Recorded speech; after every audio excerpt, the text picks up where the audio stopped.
আসসালামু আলাইকুম রহমতুল্লাহি আবরাকাতু। আরবি প্রভাষক ভাইবা প্রস্তুতির ধারাবাহিক পর্বের সম্পূর্ণ নতুন একটি পর্বে স্বাগত জানাচ্ছি। ইতিপূর্বে আমরা আরবি প্রভাষক ভাইবা প্রস্তুতি নিয়ে আরও কয়েকটি ক্লাস করে ফেলেছি। যারা ওই ক্লাসগুলো দেখেননি তারা ওই ক্লাসগুলো দেখে আসতে পারেন। আজকে আলোচনা করব আসমা ও রিজাল থেকে যে প্রশ্নগুলো বারবার জিজ্ঞাসা করা হয় এবং যে প্রশ্নগুলো বারবার আসে ওই প্রশ্নগুলোই আলোচনা করব। এবং আসমা ও রিজাল থেকে আমরা মোট দুটি ভিডিও আপলোড করব। আজকে হচ্ছে প্রথম ভিডিও। চলুন সরাসরি মূল আলোচনায় চলে যাই।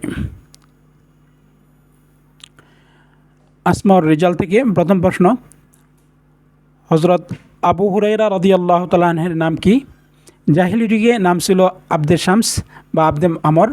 মুসলমান হওয়ার পর তার নাম হয় আবদুল্লাহ বা আব্দুর রহমান। এরপর হচ্ছে আবু হুরায়রা রাদিয়াল্লাহু তাআলা আনহুর পিতামাতার নাম, পিতার নাম শখর আর মাতার নাম হচ্ছে মাইমুনা। এরপরে হজরত আবদুল্লাহ ইবনে আব্বাস রাদিয়াল্লাহু তাআলা আনহুর মাতার নাম কি? লুবাবা বিনতে হারিস। আর পরবর্তী প্রশ্ন, হজরত আবদুল্লাহ ইবনে আব্বাস রাদিয়াল্লাহু তাআলা আনহু হজরত জিবরাইল আলাইহিস সালাতু ওয়াস সালামকে কবার দেখেছেন? দুইবার দেখেছেন। উম্মুল মুমিনিন হজরত আয়েশা রাদিয়াল্লাহু তাআলা আনহার মাতার নাম কি? হজরত আয়েশা রাদিয়াল্লাহু তাআলা আনহার মাতার নাম হচ্ছে রোমান বিনতে আমের। এর পরবর্তী প্রশ্ন, হজরত আয়েশা রাদিয়াল্লাহু তাআলা আনহাকে কেন্দ্র করে উদ্ভাবিত মাসালাসমূহ কী কী? 1. তায়াম্মুমের মাসালা। 2. অপবাদের শাস্তি। 3. ব্যভিচারের শাস্তি। হজরত আনাস রাদিয়াল্লাহু তাআলা আনহুর উপাধি কী ছিল? এটা সবাই পারেন, খাদিমুর রাসূল। কোরআনের চারজন শিক্ষাদাতা চারজন কে কে? চারজন ব্যক্তিকে কোরআনের শিক্ষাদাতা বলা হয়। আমার হচ্ছে 1 নম্বর হচ্ছে আবদুল্লাহ ইবনে মাসউদ রাদিয়াল্লাহু তাআলা আনহু। 2 নম্বর হচ্ছে সালেম রাদিয়াল্লাহু তাআলা আনহু। 3 নম্বর মুআজ রাদিয়াল্লাহু তাআলা আনহু। 4 নম্বর আবি ইবনে কাব রাদিয়াল্লাহু তাআলা আনহু। এরপরে প্রশ্ন, হযরত আলী রাদিয়াল্লাহু তাআলা আনহুর সন্তানাদি কয়জন ছিল? 14 জন পুত্র ছিল এবং 17 জন কন্যা ছিল। হযরত সাদ ইবনে ওয়াক্কাস রাদিয়াল্লাহু তাআলা আনহু কখন জন্মগ্রহণ করেন? হযরত সাদ ইবনে ওয়াক্কাস রাদিয়াল্লাহু তাআলা আনহু জন্মগ্রহণ করেন হিজরতের 15 বা 16 বছর পূর্বে। কুরাইশ গোত্রে জন্মগ্রহণ করেন। হযরত উসমান রাদিয়াল্লাহু তাআলা আনহুর উপাধি কী ছিল? জুনরাইন বা গনি। জুনরাইন উপাধি ছিল এবং গনি, এই দুইটি উপাধি ছিল। হযরত আলী রাদিয়াল্লাহু তাআলা আনহুর উপাধি ছিল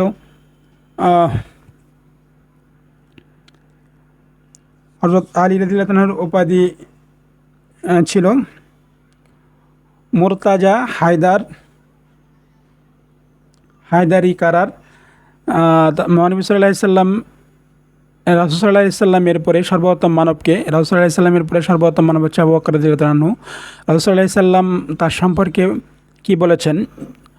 আবু বকর সম্পর্কে রাসূল সাল্লাল্লাহু আলাইহি সাল্লাম বলেছেন, আমি যদি আল্লাহ ছাড়া উম্মতের কাউকে বন্ধু বানাতাম তবে হযরত আবু বকর রাদিয়াল্লাহু তাআলা আনহুকেই বন্ধু হিসেবে মনোনীত করতাম।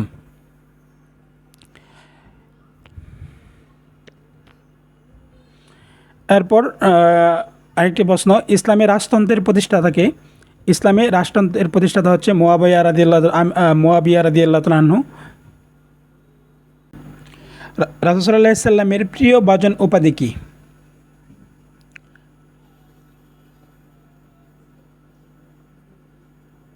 হযরত উসামা ইবনে যায়েদ রাদিয়াল্লাহু তাআলা আনহু। রাসূল সাল্লাল্লাহু আলাইহি সাল্লামের প্রিয় ভাজন কার উপাধি? হযরত উসামা ইবনে যায়েদ রাদিয়াল্লাহু তাআলা আনহু। এরপর হযরত জারির ইবনে আব্দুল্লাহ আল গাজালি কি নামে, কি বলে কুফানগরী ছেড়ে কারসিয়া চলে যান? যে শহরে হযরত উসমান রাদিয়াল্লাহু তাআলা আনহুকে গালি দেওয়া হয় সেই শহরে থাকতে চায় না। এরপর হচ্ছে জায়েদ বিন সাবেত রাদিয়াল্লাহু তাআলার উপাধি কী ছিল? কাতিবহি বাহরুল উলুম। হযরত যায়েদ ইবনে সাবিত এর উফাতের পর হযরত আবু হুরায়রা রাদিয়াল্লাহু তাআলা আনহু কি বলেছিলেন? হযরত যায়েদ ইবনে সাবিত ইন্তেকালের পর হযরত আবু হুরায়রা রাদিয়াল্লাহু তাআলা বলেছিলেন, আজ উম্মতের পণ্ডিত ব্যক্তি মৃত্যুবরণ করেছেন। এরপরে দু কোমর বদ্ধ বিশিষ্ট নারী কার উপাধি? হযরত আসমা বিনতে আবু বকর রাদিয়াল্লাহু তাআলা আনহুর। এরপরে হচ্ছে বিলাল রাদিয়াল্লাহু তাআলা আনহুর মনিবের নাম কি ছিল? উমাইয়া ইবনে খালফ জুমহি। পরবর্তী প্রশ্ন, হযরত হুসাইন রাদিয়াল্লাহু আনহু সম্পর্কে রাসূল সাল্লাল্লাহু আলাইহি ওয়াসাল্লাম কে বলেছেন? হুসাইন আমার থেকে, আমি হুসাইন থেকে। যে ব্যক্তি হুসাইনকে ভালোবাসে আল্লাহ তাকে ভালোবাসেন। আর হাসান ও হুসাইন জান্নাতীদের সর্দার হবে। তারপরে হচ্ছে শাহিরুর রসুল কাকে বলা হয়? হযরত হাসান বিন সাবিত রাদিয়াল্লাহু আনহুকে শাহিরুর রসুল বলা হয়। হযরত আনাস ইবনে মালিক এর কতজন সন্তান ছিল? হযরত আনাস ইবনে মালিকের সন্তান সংখ্যা 100 জন ছিল। অপর বর্ণনা অনুযায়ী 80 জন। তার মাঝে 78 জন পুত্র, 2 জন কন্যা। অপর আরেক বর্ণনায় আছে আনাস রাদিয়াল্লাহু আনহুর সন্তান সংখ্যা ছিল 120 জন। হযরত হাসান বিন সাবিত রাদিয়াল্লাহু আনহু কত বছর বেঁচে ছিলেন? 120 বছর বেঁচে ছিলেন। দু ডানা বিশিষ্ট কার উপাধি? হযরত জাফর ইবনে আবু তালিবের উপাধি দু ডানা বিশিষ্ট। এরপরে আরও কিছু গুরুত্বপূর্ণ প্রশ্ন। প্রথম রচিত সুনান গ্রন্থ কোনটি? সুনানে সাঈদ ইবনে মানসুর। কয়েকজন সুনান লেখকের নাম? আবু দাউদ, তিরমিজি, ইবনে মাজাহ, নাসাই, আব্দুর রাজ্জাক, দারিমি, তহাবি, ইবনে আবি শাইবাহ, ইবনে জুরাইস, মুসা ইবনে তারিক, দারুকুতনি, বাইহাকি প্রমুখ।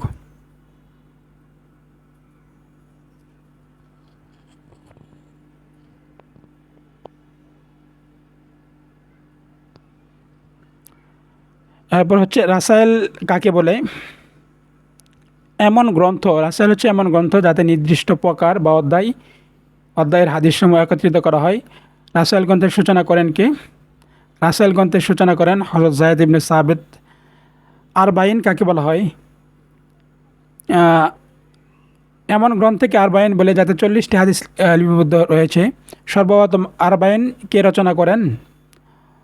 হযরত আবদুল্লাহ ইবনে মুবারক আরবাইন গ্রন্থ রচনা করেন সর্বপ্রথম। সর্বাধিক প্রসিদ্ধ আরবাইন গ্রন্থ কোনটি? ইমাম নববীর আরবাইন গ্রন্থ। সহি কাকে বলে? যাতে শুধু সহি হাদিসসমূহ লিপিবদ্ধ করা হয়েছে তাকে সহি বলা হয়। যেমন মুয়াত্তা, সহিউল বুখারী, সহি মুসলিম, আল মুজতাবা, সহি ইবনে খুজাইমা, সহি ইবনে হিব্বান। এরকম এই কিতাবগুলোকে সহি বলা হয়। মুস্তাদরাক কাকে বলে? কোনো হাদিস গ্রন্থ প্রণেতার শর্তাবলী নির্ধারিত থাকা সত্ত্বেও যেসব হাদিস বাদ পড়ে সেগুলোকে যে কিতাবে লিপিবদ্ধ করা হয় তার নাম হচ্ছে মুস্তাদরাক। যেমন হাকিম।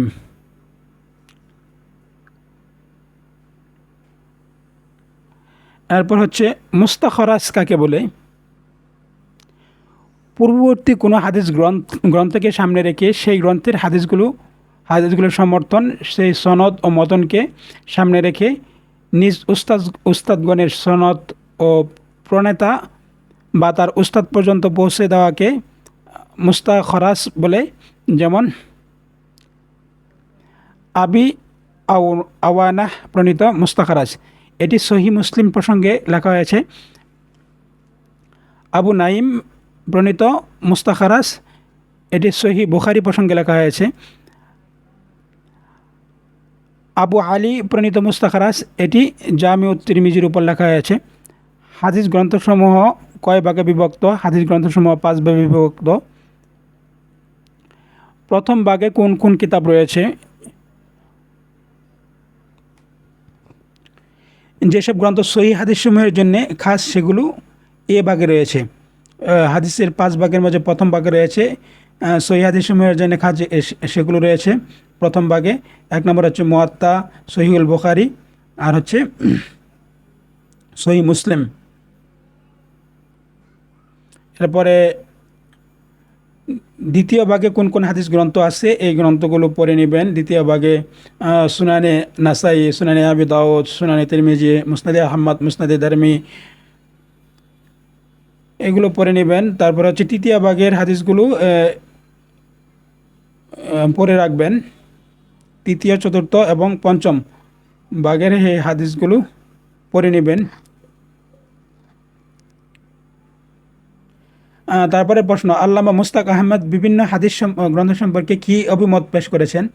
অর্থাৎ যে ব্যক্তি বিশুদ্ধতা সহকারে হাদিসের জ্ঞান অর্জন করতে চায় সে যেন সহিহুল বুখারী পাঠ করে।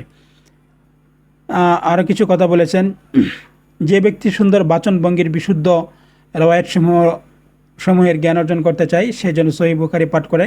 যে ব্যক্তি অধিক আহকাম চায় সে যেন সুনানে আবি দাউদ পাঠ করে। তার আরও কিছু মন্তব্য, যে ব্যক্তি আধুনিক বিষয়াদি সম্পর্কে অবহিত হতে চায় সে যেন তিরমিজি পাঠ করে। যে ব্যক্তি সুন্দর বর্ণনা ভঙ্গি সহকারে জুরালো, মাহাত্ম ও নিখুঁত আহকাম চায় সে যেন নাসাই শরীফ পড়ে। যে ব্যক্তি অধিক মতন সম্বলিত কিতাব চায় সে যেন ইবনে মাজা পড়ে। কেউ যদি এমন কোনো ব্যাপক কিতাব চায় যা ইসলাম প্রসারের যুগে সংকলিত হয়েছে এবং যা প্রণেতার মহত্ব প্রকাশ করে তবে সে যেন মুসনাদে ইমাম আহমদ চর্চা করে। হাদিস শাস্ত্র প্রচার ও প্রসার প্রণয়নের যুগ কয়টি? 4টি।